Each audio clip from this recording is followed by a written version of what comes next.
Hello friends, మీరు చూస్తున్నారు కదా ఇవాళ వీడియో. ఆల్రెడీ మీకు అర్థమైంది అనుకుంటున్నా. ప్రీవియస్ వీడియోలలో ఒక వీడియో పెట్టినాం కదా, నా చలికాలంలో నాటుకోడిని ఏ విధంగా పొదిగించాలని. అది పిల్లలు చేసింది ఫ్రెండ్స్. చూడండి, కొంచెం కూడా కోడిపోయిన లేదు. పిల్లలు కూడా అప్పుడే 8 కోడి పిల్లలు వచ్చేసినాయి.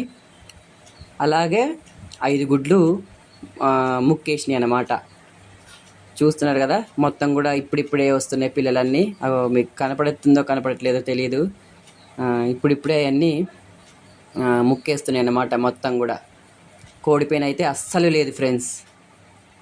కొంచెం కూడా కోడిపైన అనేది లేకుండా చూస్తున్నారు కదా, ముక్కేసింది. ఇలా ముక్కేసిన గుడ్లు మొత్తం కూడా 5 ఉన్నాయి. 5 ఇక్కడ కోడి పిల్లలు మొత్తం కూడా 8. మొత్తం మనం వేసిన గుడ్లు దాదాపు 17 18 వేసినాం ఫ్రెండ్స్.